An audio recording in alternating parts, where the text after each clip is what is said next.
বেশ কিছুদিন পর আবার একটা নতুন ভিডিও নিয়ে চলে আসলাম। প্রথমেই সবার কাছে ক্ষমা প্রার্থী অনেকদিন ভিডিও না দেওয়ার জন্য। এবারের ভিডিওটা একটু অন্যরকম হতে চলেছে। শীতের ছুটিতে সবারই মন চায় কোথাও থেকে একটা ঘুরে আসি। এবারে আমরা সপরিবারে চলে গিয়েছিলাম রামহরিপুর রামকৃষ্ণ মিশন। এই সংক্রান্ত সমস্ত তথ্য আপনারা এই ভিডিওতে পাবেন। তো চলুন প্রথম থেকে শুরু করি।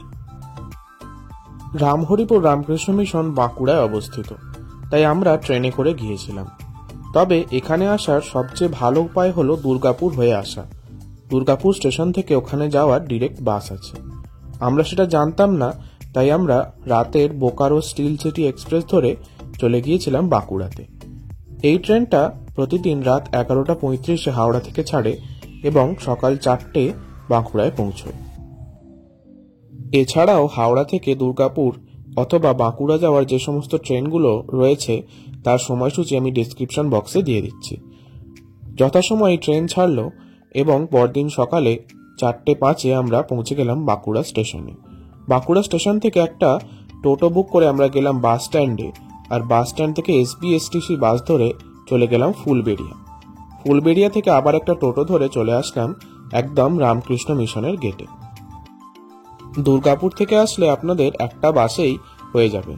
দুর্গাপুর স্টেশন থেকে একটা ডিরেক্ট বাস এখানে রামকৃষ্ণ মিশনের গেট অবধি আসে, তো সেই বাসে করেই আপনারা পৌঁছে যেতে পারেন রামহরিপুর রামকৃষ্ণ মিশন।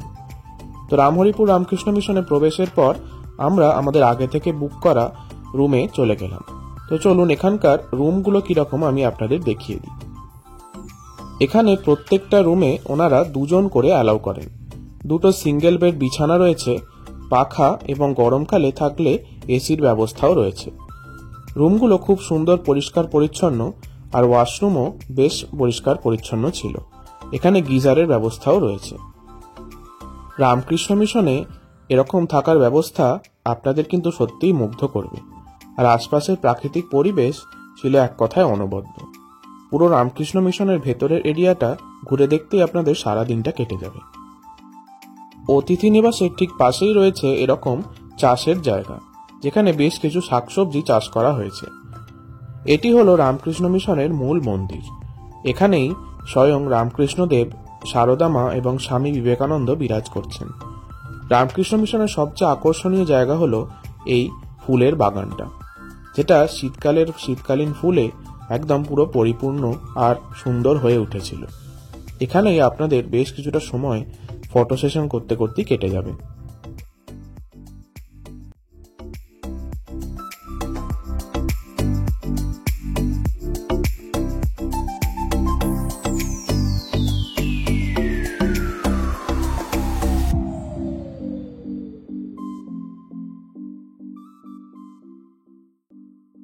মন্দিরের ঠিক পাশেই রয়েছে এখানকার উচ্চ মাধ্যমিক যে বিদ্যালয়।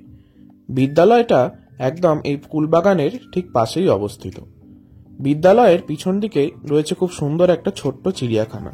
তো চলুন সেখান থেকেও একবার ঘুরে আসি। চিড়িয়াখানার প্রথমেই রয়েছে পায়রাদের খাঁচা, যেখানে অনেক রকমের রং বেরঙের পায়রা আপনারা দেখতে পারেন।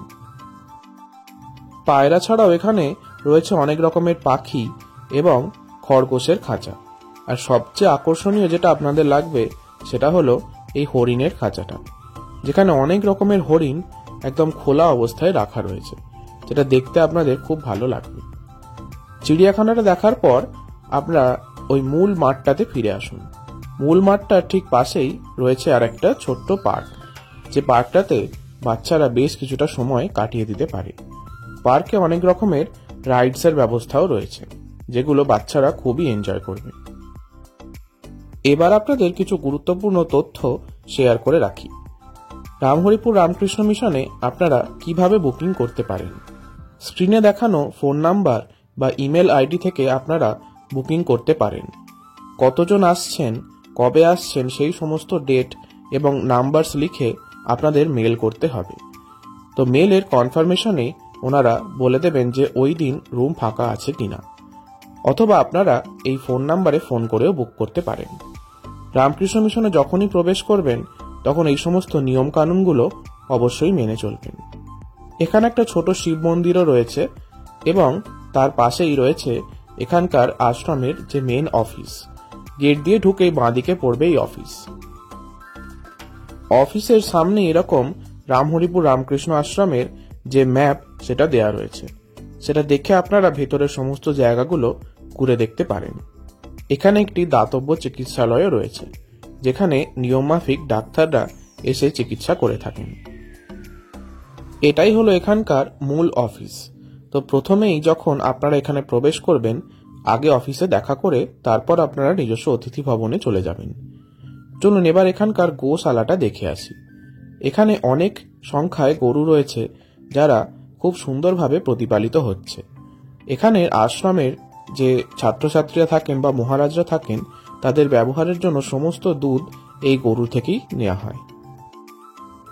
আশ্রমে ঘুরতে ঘুরতে সারা দিনটা যে কিভাবে কেটে যাবে আপনারা বুঝতেই পারবেন না। তারপর সন্ধ্যায় অবশ্যই সন্ধ্যা আরতি একবার উপভোগ করুন।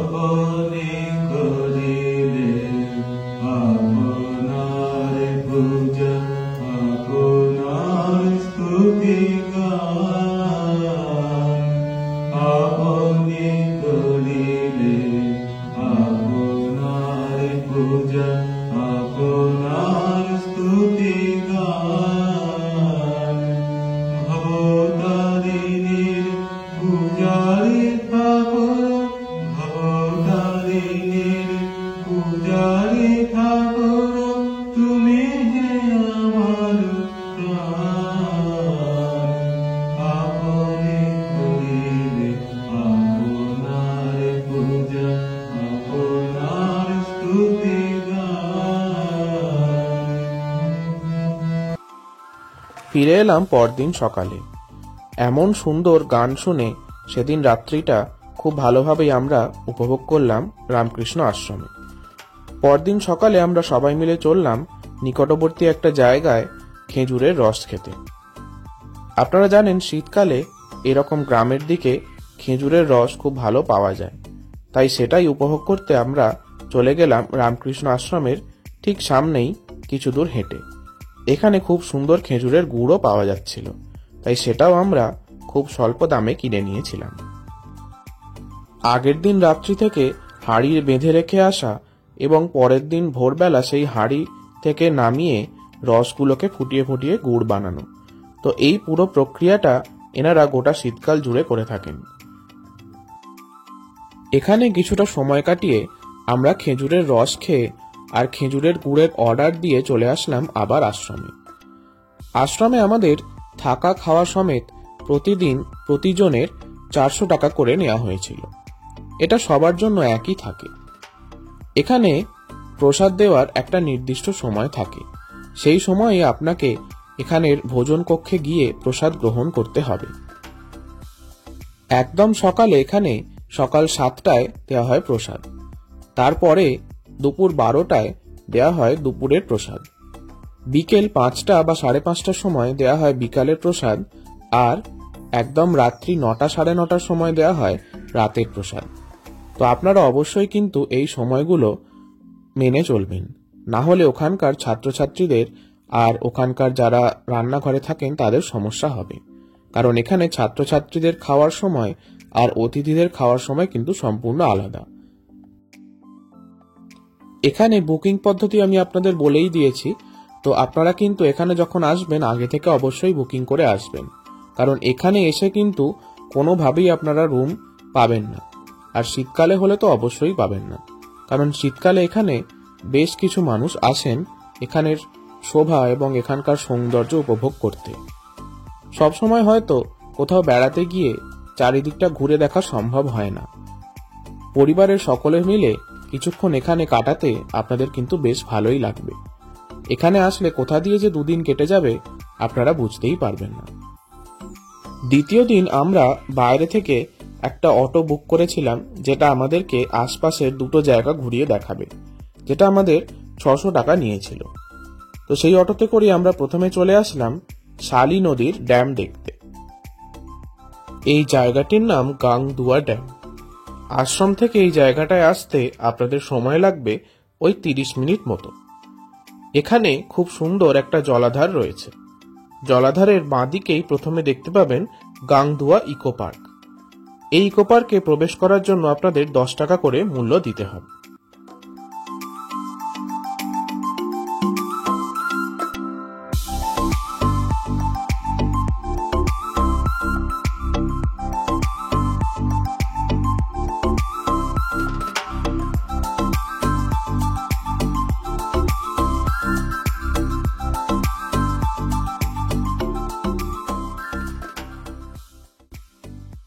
এখানে এই জলাধারের পাশে অনেকেই পিকনিক করছেন, তো আপনারা চাইলে এখানে পিকনিকের ব্যবস্থাও রয়েছে।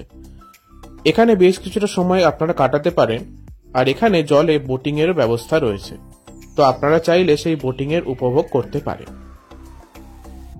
বর্ষাকাল ছাড়া বছরের প্রত্যেকটা সময় এখানে বোটিং চালু থাকে।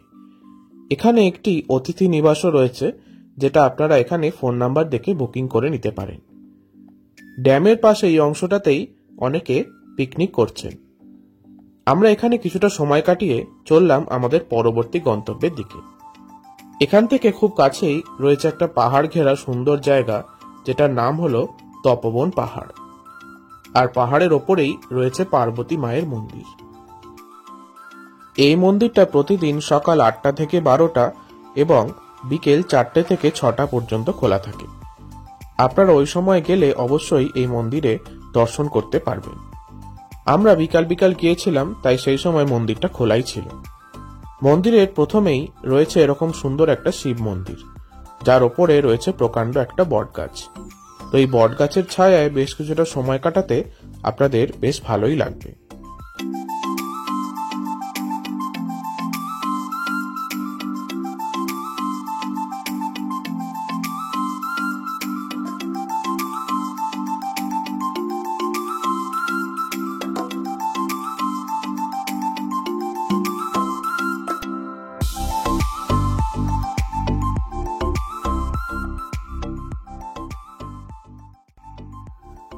মন্দিরের প্রথম অংশেই রয়েছে সচ্চিদানন্দ আশ্রম। তো এই আশ্রমটাও চারপাশে খুব সুন্দর ফুলের গাছ দিয়ে সাজানো, আর পুরো মন্দিরটা বেশ একটা শান্তিপূর্ণ জায়গা। মন্দিরের ভিতরের অংশে খুব সুন্দর বিগ্রহ বিরাজমান রয়েছে, তো আপনারা এই মন্দিরটা চাইলে বেশ কিছুটা সময় ধরে দর্শন করে নিতে পারেন। এই মন্দিরটা দর্শন করার পর এই সিঁড়ি দিয়ে আপনাদের পাহাড়ের উপরে পৌঁছতে হবে। এখানে প্রায় 100টিরও বেশি সিঁড়ি রয়েছে, তো আপনারা যখন এখানে আসবেন হাতে জলের বোতল অবশ্যই কিন্তু নিয়ে আসবেন, না হলে মন্দিরের ওপরে গিয়ে কিন্তু কোনো দোকান আপনারা পাবেন না। বয়স্ক মানুষদের এই রাস্তাটা উঠতে অসুবিধা হতে পারে, তো আপনারা চাইলে এই জায়গাটা অ্যাভয়েড করতে পারেন। পাহাড়ের ওপরে খুব সুন্দর পার্বতী মায়ের মন্দির রয়েছে, আর পাহাড়ের ওপরের থেকে চারপাশের ভিউটা আপনাদের দেখতে খুব ভালো লাগবে। তো প্রথমেই মন্দিরে মাকে দর্শন করে তারপর আশপাশটা একটু ঘুরে নিন।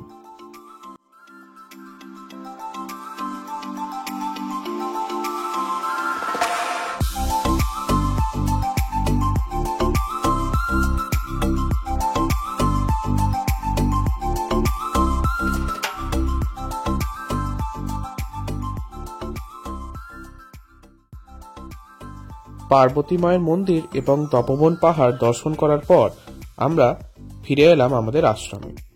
তো পাহাড় থেকে আশ্রমে আসতে আপনাদের ওই 30 মিনিট মতো সময় লাগতে পারে। আশ্রমে এসে সন্ধেবেলাটা আমরা এখানেই কাটালাম। এবার চলুন আপনাদের আশ্রমের বাকি কিছু অংশ দেখিয়ে দিই। মন্দিরের পাশ দিয়ে যে রাস্তাটা চলে গেছে, এখানে প্রথমেই আপনারা দেখতে পাবেন ছাত্রাবাস, আর ছাত্রাবাসের ঠিক পিছন দিকেই রয়েছে ভোজন কক্ষ। সময় মতো প্রসাদ গ্রহণ করার জন্য আপনাদের এই ভোজন কক্ষেই যেতে হবে। নির্দিষ্ট সময় ওখানে গেলে আপনারা সেই সময়ের ভোজন গ্রহণ করতে পারবেন। ঘরে বসে ভোজন করার কিন্তু এখানে কোনো রকম নিয়ম নেই। প্রসাদ হিসাবে কি কি খাবার দেওয়া হয় সেটা আমি এখানে এই ভিডিওতে আর দেখালাম না, সেটা দেখানোর কোনো প্রয়োজনও আমার মনে হয় নেই। এখানের খাবার যে সুস্বাদু সেটা আপনারা ওখানে গেলেই একবার গ্রহণ করলেই বুঝতে পারবেন। অনেকের হয়তো এই ধারণা থাকে যে রামকৃষ্ণ মিশন মানেই নিরামিষ খাবার দেয়া হয়, সেটা কিন্তু নয়। 2টো দিন এখানে কিভাবে কেটে গেল আমরা বুঝতেই পারলাম না। পরের দিন সকাল হয়ে আমরা ওখানে প্রাতরাশ করে রওনা দিলাম বাঁকুড়া স্টেশনের উদ্দেশ্যে। বাঁকুড়া স্টেশন থেকে আমাদের ট্রেন ছিল রাঁচি হাওড়া ইন্টারসিটি এক্সপ্রেস।